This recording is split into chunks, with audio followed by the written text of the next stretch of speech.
एक छोटे से गांव में जहां सूरज की पहली किरण खेतों को सुनहरे रंग में रंग देती है, एक किसान रामू रहता था। रामू बहुत मेहनती किसान था, लेकिन उसकी जमीन बहुत कम थी और साधन बहुत ज्यादा थे। रामू की कहानी सिर्फ उसकी नहीं थी, बल्कि उसके पूरे गांव की थी, जहां हर किसान अपने खेत में मेहनत करता था। बेटा सोहन, आज हमें बहुत मेहनत करनी है।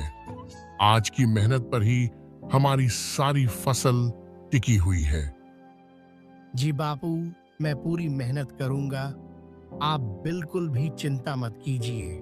बेटा, इस बार हमने पूरा दिल लगाकर काम करना है ताकि हमने कोई नुकसान ना हो पाए। पिछली बार हमने बहुत नुकसान हो चुका है। इस बार उम्मीद है कि कुछ फायदा हो जाएगा। आप बिल्कुल भी चिंता मत कीजिए। पिताजी, देने वाला तो ऊपर वाला है। हमें कोई भी नुकसान नहीं होगा अगर हम दिल लगाकर काम करेंगे तो।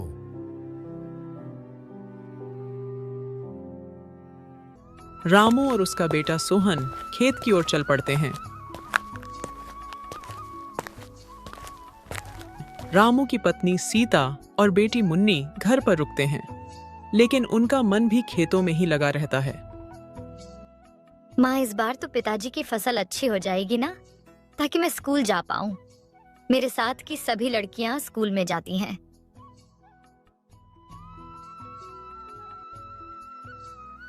हन बेटी, अगर तेरे पिताजी की फसल इस बार अच्छी हुई तो तेरा दाखिला भी स्कूल में करा दूंगी।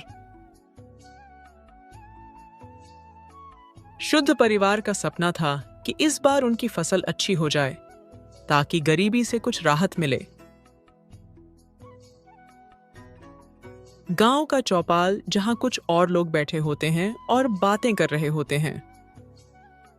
अरे भाई, इस बार तो समय बहुत बुरा चल रहा है और गर्मी भी इतनी बढ़ रही है कि फसल रोपने का तो नाम ही नहीं ले रही है।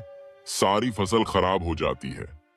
अरे, मुझे तो लगता है किसी ने हमारे गांव पर जादू टोना करा दिया है। मोहन हंसते हुए बोला।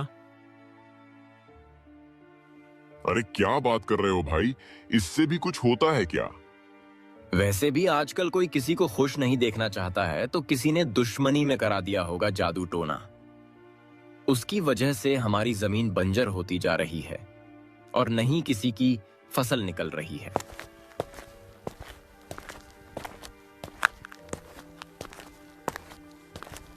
आज बहुत जल्दी आ गई। फसल की तैयारी कर रहे हो क्या?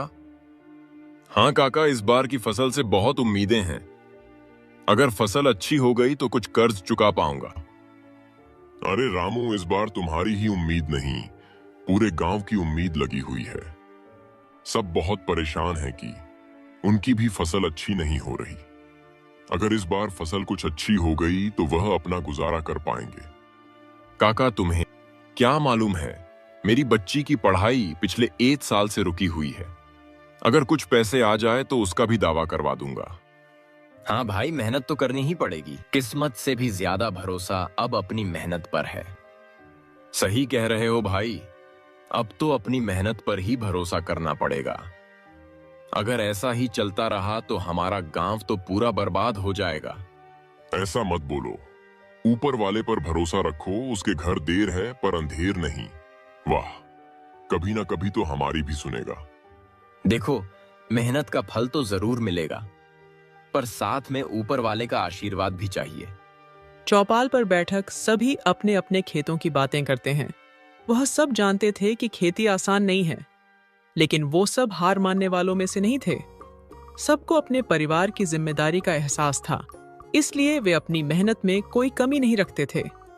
खेतों में काम शुरू हो चुका था। रामू और सोहन मिलकर खेत की जुताई कर रहे थे। रामू का बैल हीरा भी उनके साथ था। हीरा रामू का सबसे पुराना साथी था, जिसने उसका हर मुश्किल घड़ी में साथ दिया था। सोहन, देखो, हल ठीक तरीके से चलना नहीं तो फसल की कतार ठीक से नहीं बनेगी। पसीना पूछते हुए पूरी मेहनत के साथ हल चल रहा होता है। उसे ना तो रोटी का एहसास था, ना ही पानी का। उसे बस इतना याद था कि पिताजी को कैसे खुश करना है और अपने घर का गुजारा करना है। सोहन और रामू बहुत बुरी तरह से थक जाते हैं। वह एक पेड़ के नीचे जाकर बैठ जाते हैं और आराम करने का सोचते हैं। रामू थोड़ा मुस्कुराते हुए बोला, हमारी मेहनत का फल मीठा होगा बेटा, थोड़ा धैर्य रखना। बापू, अगर इस बार की फसल अच्छी हो गई तो मैं स्कूल में नए कपड़े पहनकर जाऊंगा। यह बातें सुनकर रामू की आंखें खुशी से भर आती हैं और वह बोलता है, हाँ बेटा, जरूर। बापू, हम मुन्नी का भी दाखिला करा देंगे स्कूल में, फिर वह भी अच्छे अच्छे कपड़े पहनकर जाएगी। हाँ बेटा, सब कुछ अब इस बार की फसल से ही हो पाएगा। अगर इस बार फसल अच्छी हुई और ऊपर वाले ने साथ दिया तो सारी मुसीबतें दूर हो जाएंगी। बापू, ये ऊपर वाला हमें ऐसी किस्मत क्यों देता है? अगर हम भी अच्छी किस्मत देते हैं तो हम भी जमींदार साहब की तरह अच्छे अच्छे कपड़े रोज पहन पाते। अरे बेटा, अगर ऊपर वाला सबको दे देता तो ये खेती कौन करता? सभी बैठकर खाते। इसलिए ऊपर वाले ने सबको अलग अलग बनाया है और सबको अपने हिसाब से पैसा दिया है। लेकिन वह जब किसी को पैसा देता है तो बहुत ही देता है। ऊपर वाले के घर देर है, अंधेर नहीं। इस तरह रामू और सोहन दिन भर खेतों में काम कर रहे थे। रामू की पत्नी सीता और बेटी मुन्नी भी खेतों में खाना लेकर आई।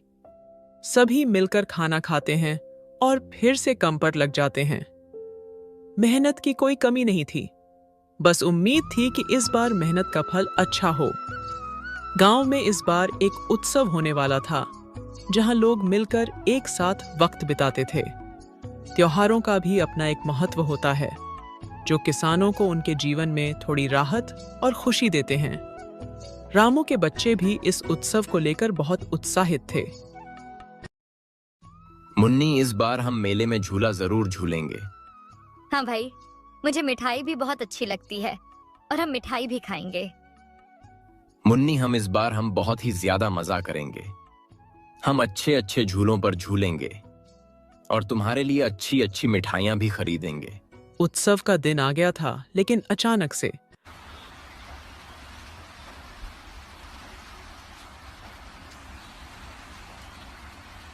और बारिश बहुत तेज होती है, जिसके कारण सब लोग मेला लगाना बंद कर देते हैं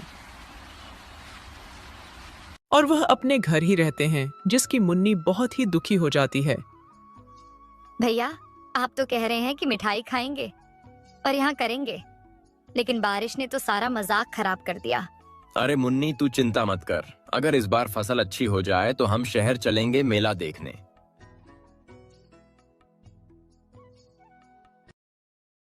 ऐसे ही अगले दिन फसल की कटाई का समय नजदीक आ रहा था।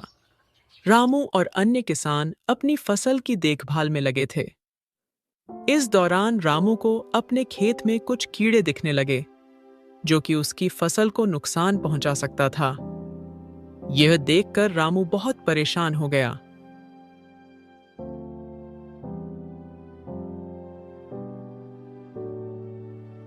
काका देखो, ये कीड़े मेरी फसल को नुकसान पहुंचा रहे हैं, अब क्या होगा?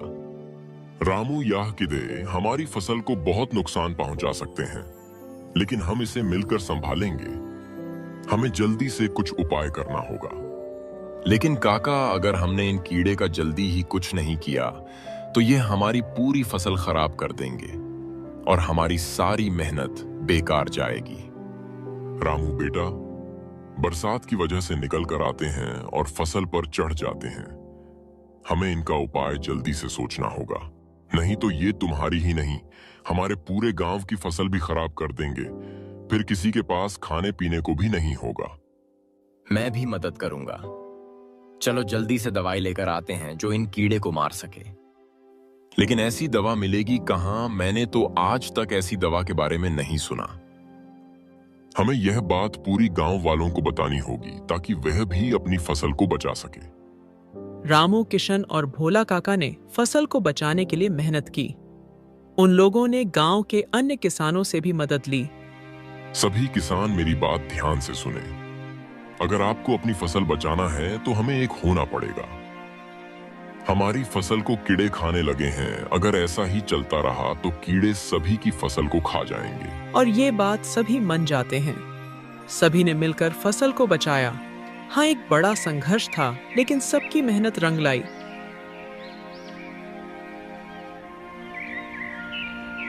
और फसल धीरे धीरे तैयार होने लगी। ऐसे ही कुछ दिनों में फसल की कटाई का समय आ गया। रामू और उसका परिवार बहुत उत्साहित था।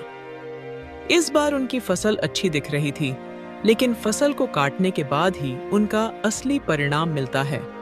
रामू और सोहन ने मिलकर फसल की कटाई शुरू की और देखते ही देखते वो लोग ने अपनी सारी फसल काट दी। सोहन, इस बार की फसल बहुत अच्छी हुई है। भगवान ने हमारी सुन ली है।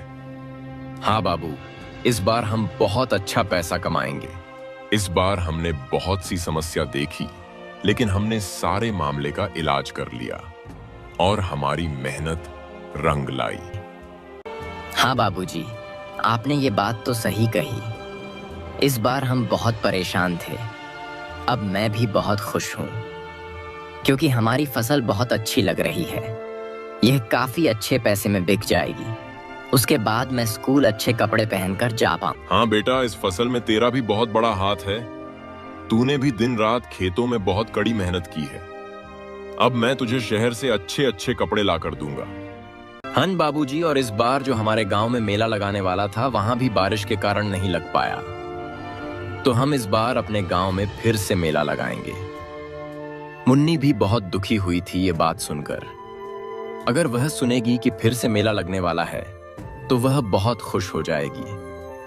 हाँ बेटा, मैं सबसे बात करूंगा और कोशिश करूंगा कि हमारे गांव में फिर से मेला लग सके।